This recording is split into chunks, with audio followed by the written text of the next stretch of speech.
Hello, everyone, and welcome to today's webinar, Accelerated mRNA Manufacturing from Synthetic DNA Templates. My name is Andrea Vias, and I am a Synthetic Biology Product Manager at IDT.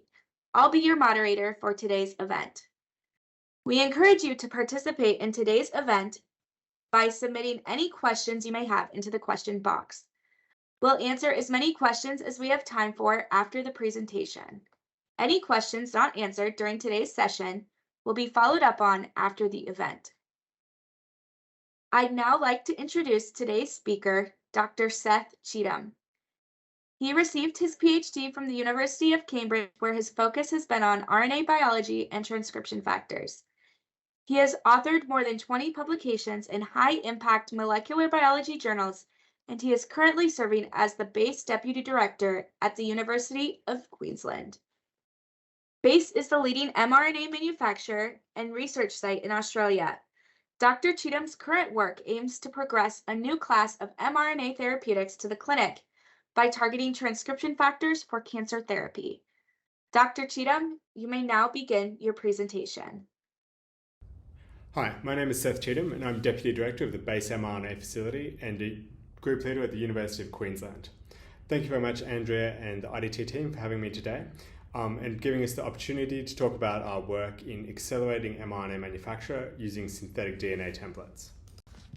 My talk today will be framed by some of the challenges that we've encountered at the BASE facility, manufacturing large numbers of mRNA vaccines for users, and how we've managed to overcome some of those challenges by instituting synthetic DNA-based templates. So what is the BASE facility? Our mission is very simple. It's to provide rapid, affordable, and high-quality mRNA vaccines and therapies to Australian researchers. So we were founded in 2021 in recognition of a lack of sovereign capability that was preventing Australian scientists from advancing novel therapies to preclinical evaluation. And we're comprised of a passionate team of scientists with expertise across mRNA biology, mRNA manufacture, and mRNA drug development. And these components work fairly synergistically together to enable us to not only develop new therapies at our facility, but also to advance mRNA manufacture and analytics. We're located at the University of Queensland and supported by both UQ and Therapeutic Innovation Australia, which is a federal funding agency that funds infrastructure across Australia. And we run on a cost recovery model. So we're not a business, we don't make a profit. We are here to serve the Australian scientific community. So far, the BASE facility has manufactured more than 200 preclinical mRNA vaccines and therapies, and these cover a very diverse range of applications. In addition to that, we also manufacture scientific reagents such as GFP, CRISPR-Cas9, luciferase, mRNAs, and these enable researchers to get started using mRNA in their research, even if they're not aimed at a particular therapeutic application. We also play a role in onboarding new mRNA technologies, be they new nucleotide modifications, next generation mRNA applications such as circular RNAs or self-amplifying RNAs, as well as third generation sequencing technologies for mRNA QC. One thing that's been nice about working with the facility is that we've really seen this diversification of applications of mRNA at the grassroots level. So when we started in 2021, everything that we were making initially was candidate vaccines for COVID-19. But since then, we've really seen this explosion of different applications for mRNA. So we're now seeing increasing, still a lot of infectious disease vaccines for different targets, including respiratory viruses. But we're also seeing the use of mRNA for cell therapy. So these are the kind of mRNA-enhanced cell therapies to deliver things like chimeric antigen receptors to cells. Cancer vaccines, including personalized cancer vaccines, agents to modulate inflammation, and these kind of gene replacement, protein replacement therapies to combat inherited disorders. So what does an mRNA vaccine actually look like? So a synthetic mRNA molecule will mimic the structures found in a normal eukaryotic mRNA, such as the ones present in your own cells.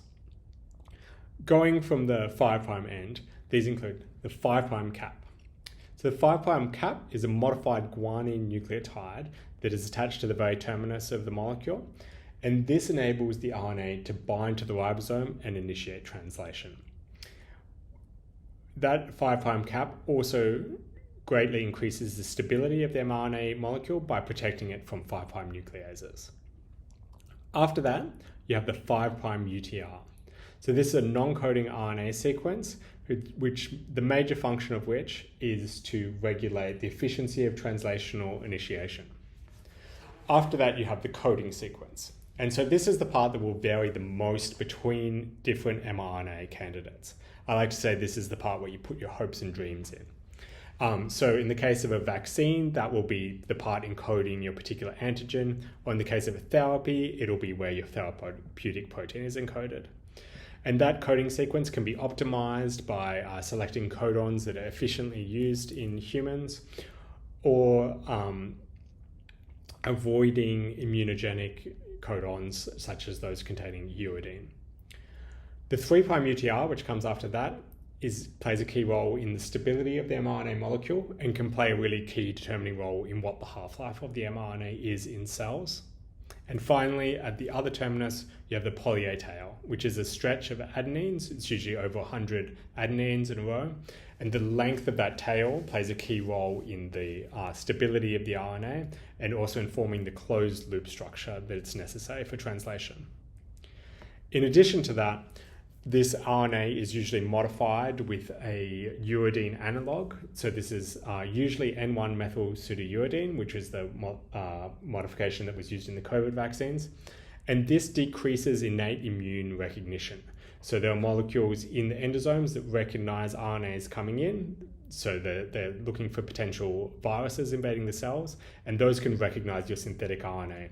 But what this modification does is it blocks recognition by the innate immune system and allows more effective translation of your mRNA in the cells. And this is what Katlin Kariko and Drew Weissman got the Nobel Prize in 2003 for, their discovery of that modification, which can prevent innate immune recognition. The mRNA manufacture workflow follows 3 key stages, and each of these stages has accompanying analytics associated with it.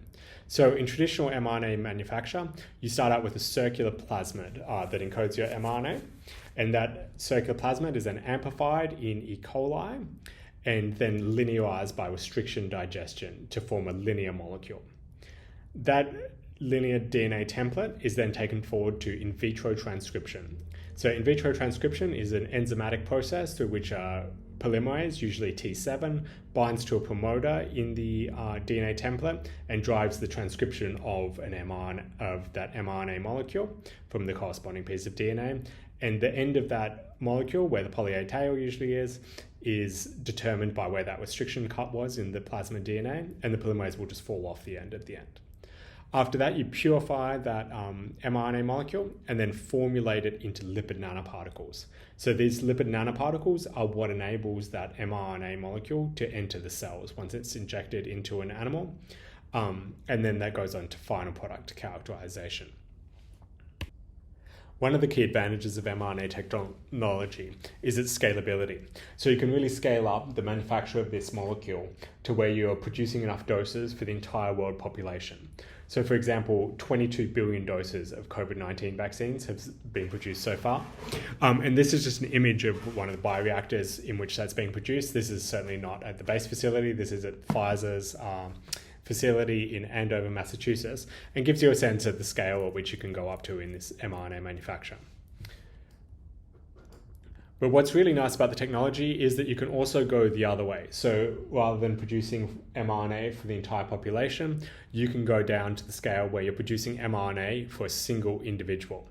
And so in this strategy, which has been getting a lot of press recently as Moderna and BioNTech have had successful clinical trials in melanoma and pancreatic cancer, respectively, using this approach, is that you can take a tumor and normal cells from a patient and compare their genetic profiles.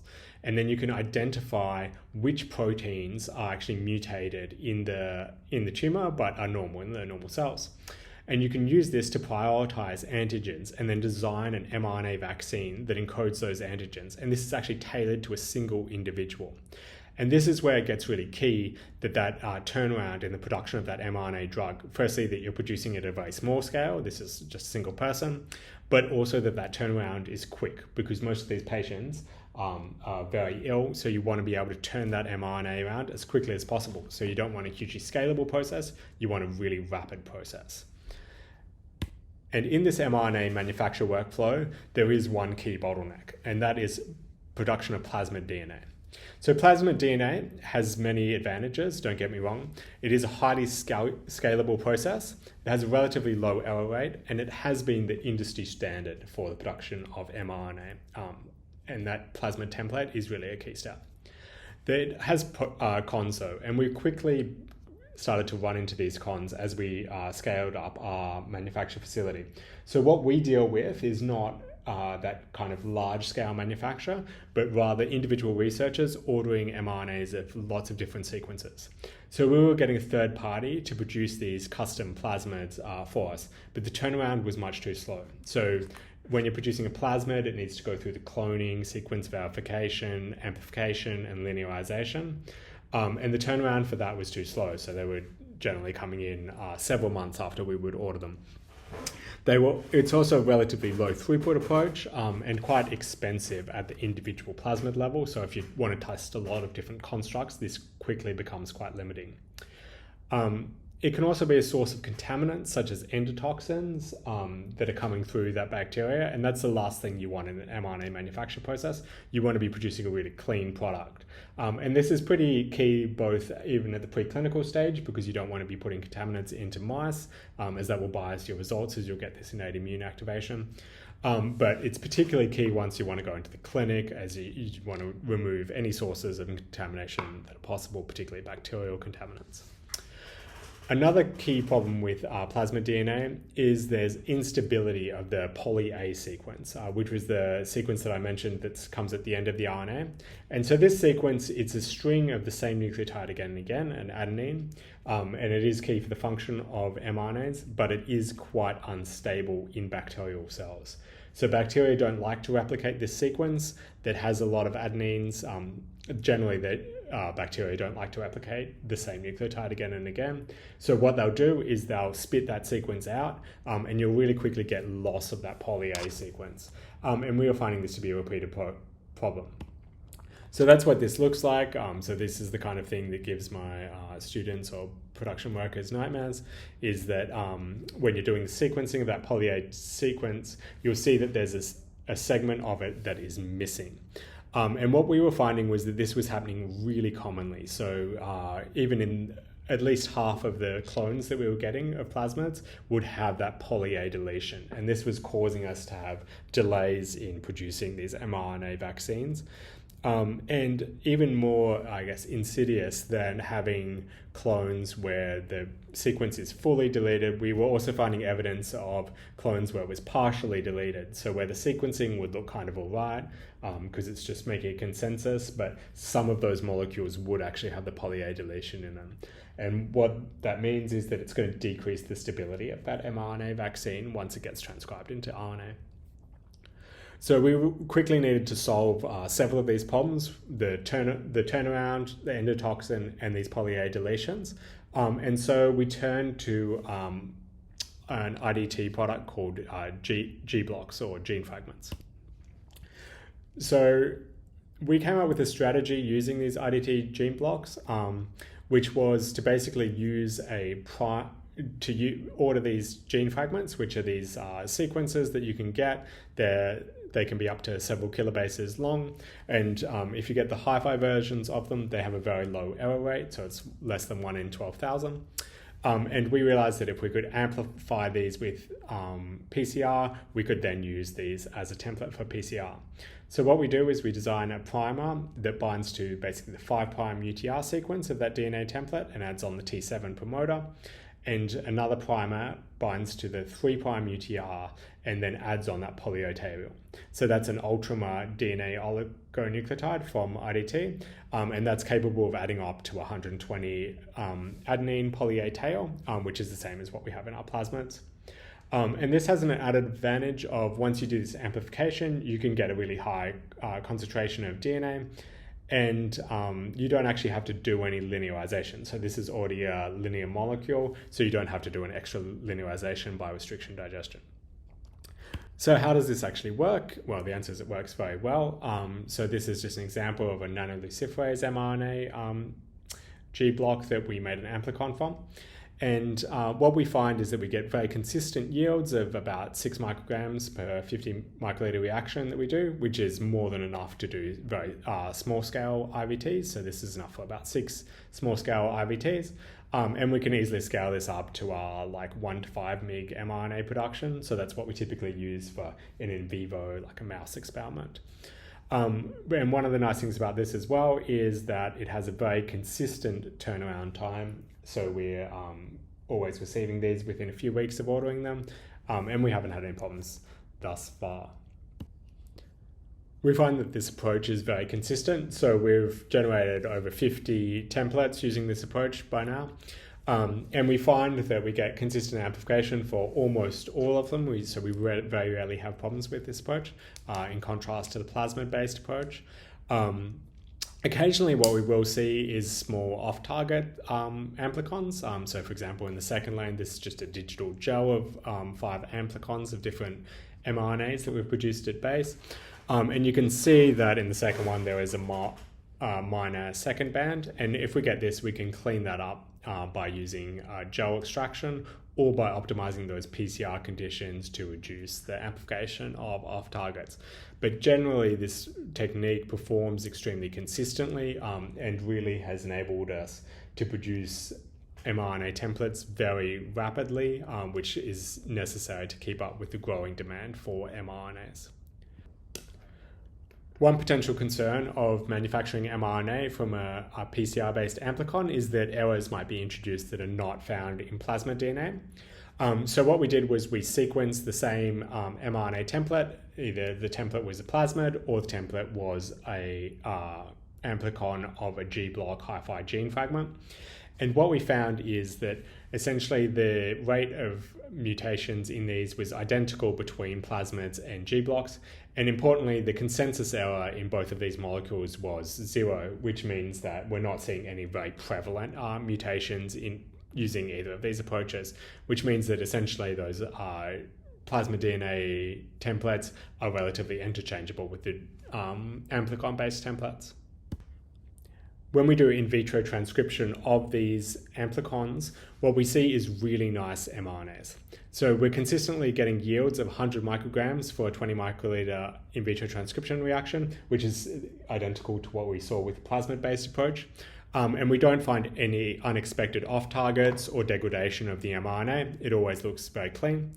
And one nice benefit of this as well is that because this process is entirely cell-free, so you're not using bacteria at any stage in here, these are essentially endotoxin free. So they all work. So when we test these, we never find endotoxin in them, which is really quite optimal for going into in vivo experiments in mice or for working with sensitive cell types such as macrophages or other immune cells. We're usually able to prepare these templates and do the in vitro transcription within 2 weeks of receiving these templates. So it enables us to really keep up with growing demand by having this really streamlined protocol for mRNA manufacture. You can actually institute an even faster workflow, which is kind of ideal for actually working with for drug screening. So you can actually do this without ever doing PCR. So these G block gene fragments from IDT can actually be used directly as templates for in vitro transcription. So the one caveat here is that you can't include a poly A tail in these templates because you can't get that in a G block sequence. It's incompatible with the chemistry. But you can synthesize that mRNA template without the poly A tail and then do poly A tailing with an enzyme after you've made the mRNA. And what this allows you to do is essentially skips that PCR step. So then on the rare occasions that you do fail, that PCR does fail, rather than doing the PCR, you can actually just use the G block directly as a template. And this really enables you to screen a lot of constructs really quickly because you can go straight into the IVT. So what we've found is that we can very consistently use this approach to produce many mRNAs. And this is really key as we're moving into the kind of more the drug development and drug screening. So it enables you to synthesize a lot of constructs really quickly without having to do any kind of troubleshooting in that PCR-based process. Finally, when we're kind of doing our benchmarking of this process relative to the plasmid DNA, the really key question at the end of the day is how do these actually perform in cells? And so we compared the efficiency of expression of this nano-like mRNA, whether it was produced, so nanoluciferase will emit light when you treat it with a particular reagent in cells.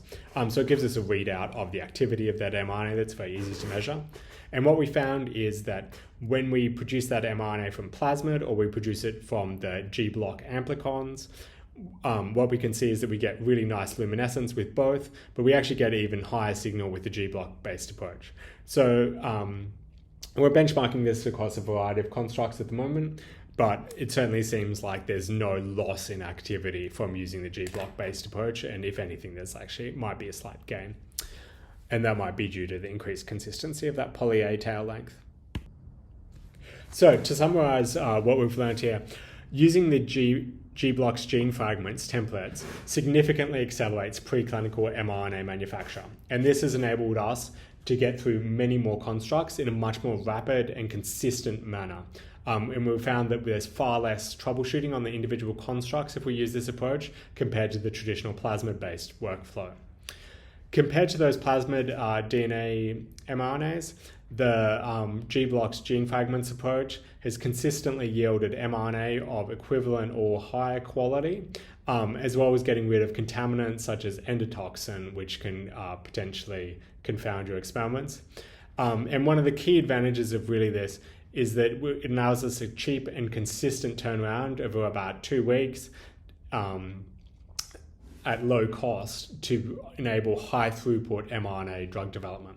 And so this really enables us to screen through many different mRNA sequences to really accelerate those mRNA drug development platforms that are going to result in the mRNA medicines of tomorrow. So in summing up, I'd like to acknowledge the team. So this is the mRNA manufacture team, and BASE is led by Professor Tim Mercer, as well as members of the Cheatham and Mercer labs, which sit adjacent to BASE and contribute to some of the research efforts, as well as our major funding bodies, including the Australian federal government, University of Queensland, and the AIBN. Thank you very much, and I'll take any questions. All right, first, how does your team handle the increased demand for mRNA therapies? Thanks very much. So what the BASE facility does is we produce custom mRNAs for users. And so we're at the moment processing hundreds of these custom mRNAs per year. And what we found is that we were really struggling to keep up with the demand for these mRNA therapies due to this bottleneck in plasmid DNA production. So because each individual mRNA has a different sequence, they used to have to be cloned into individual plasmids, and we were getting a third-party provider to do this. And what we were finding was that had become this bottleneck, and it was kind of really blowing out the turnaround time for our custom mRNAs. And part of that is this tendency of plasmids to get deletions, particularly in the poly A region. So often you'd think that you have the right sequence, and then you'd do the sequencing and find out that it actually had these deletions in it. So what we did was we started to move over to this synthetic G-block based approach, and we've found that has really streamlined our workflow. So we have control of the process. The G-blocks always come in a reproducible turnaround time, and then we're able to prep those templates ourselves and do the IVT. That really shortened our turnaround time and allowed us to continue to meet the ever-increasing demand for mRNA products. Yeah, thank you. That's really great. And kind of going off of that, you mentioned already a few of talking about using the plasmid DNA, but what are some of the advantages or disadvantages of using plasmid DNA? And are there any instances that you still use the plasmids? Yeah, plasmid DNA has become basically the industry standard for mRNA template production, and it does have distinct advantages. So it's very cheap at a large scale. And it's a lot of people are kind of familiar with the technology, but there are a number of disadvantages as well. So the rest of the mRNA production workflow, so the in vitro transcription and the formulation, these are basically sterile processes, so they're enzymatic processes, so they don't involve culturing any organisms. And so if you're also able to move the template production into this kind of in vitro process, that basically removes any source of bacterial contaminants in the workflow. So it results in a cleaner product in the end. So that's an advantage of the G-block-based approach. Other advantages are, so when you have a long stretch of adenines, which is present in all these mRNA vaccines, when that's present in E. coli, they basically have selection against those sequences. They don't like to reproduce them. So you will currently get deletions in that sequence. Whereas if you're including that sequence basically on a IDT ultramer, there's no chance for that sequence to be deleted. It's included in every molecule. So you get more consistent inclusion of that poly A tail at the consistent length. The other thing is that the process is just much easier to perform with the G-block, so you get a much quicker turnaround for making that template. Great. And are there still instances that you do use the plasmid DNA? Yeah, so there are still edge cases where it's difficult to use the G-blocks. So G-blocks have a limitation in that they currently aren't available for sequences longer than 3 kilobases. So if we have one that's longer than that length, we basically get the G-block cloned into a, we get the gene fragment synthesized and then cloned into a plasmid, and then we use that as the template for PCR. Great, thank you. And kind of going off of that, what are the typical sizes of G-block fragments that you use, and what sizes have you found success with? Yeah, so we basically use every range of G-block size that's available. So down from 300 base pairs, which is kind of where you find like small peptides that people are increasingly using as mRNA-based therapeutics, all the way up to, the 3 kb larger proteins that are more suitable for vaccines or protein replacement therapies or all kinds of different applications. Great. And which types of mRNA therapeutics are you seeing the biggest demand? Yeah, that's a great question. So one thing that's been nice about kind of having this user-facing facility is we actually see the field change in kind of real time. So initially, most of the things we saw were infectious disease vaccines, which were kind of where mRNA kind of found its breakout application. But increasingly, we're actually seeing much higher demand for things like cancer therapeutics and cancer vaccines, as well as increased uptake of people just using mRNA as a reagent. So mRNA is very useful just as a scientific reagent if you want to, express a reporter gene like GFP, or if you just want to manipulate the expression of a gene that you're studying. So rather than using plasmid, which can be quite difficult to get into cells, mRNA transfection seems to work really well. You get really high overexpression of whatever protein you're encoding in a really wide variety of cell types. Thank you. And you mentioned that you've gone through this process hundreds of times at this point. Have you found any accuracy problems using the synthetic G blocks?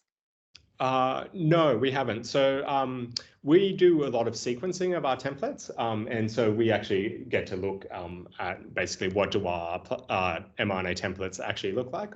So are there actually mutations in them? And we've found that basically compared to plasma, the G blocks are giving us almost identical results. And that's the case, except for in the poly A tail, where we actually tend to see more consistency of the correct poly A tail length in the G blocks compared to the plasmid. But outside that sequence, we basically haven't seen one so far that's had mutations in it. Great. And looking through the questions, it seems a lot of people want to know how long does this process typically take for you to get the mRNA? Yeah, that's a great question. So as soon as we get that G block before the PCR, so it takes us about 3 hours to do that PCR amplification and purification. And from that stage, you've got your template ready for IVT. So it really only takes a few hours to do this process compared to bacterial amplification. So in the plasmid-based workflow, you basically have to clone that plasmid, and then you have to amplify it, linearize it, purify it, and then you're ready to go. So that process usually takes several days. So you're down from a few days to a few hours. Awesome. And finally, how do you recommend getting started? Yeah, that's a great question. So, I mean, as soon as you have your mRNA design, I mean, the first thing that we always do is, so we just go to the IDT website, and you can, once you've basically done your mRNA design optimization, you can just put in that custom sequence to the GBlock portal on the IDT website, and then you can just order it. And so that's how I'd recommend getting started. Sounds great. Thank you so much. I think that that is all the questions we have time for today. So if you put a question in the Q&A and we didn't get to it today, we will certainly follow up with you to answer those questions. Once again, thanks for taking the time to attend, and we hope you have a great day.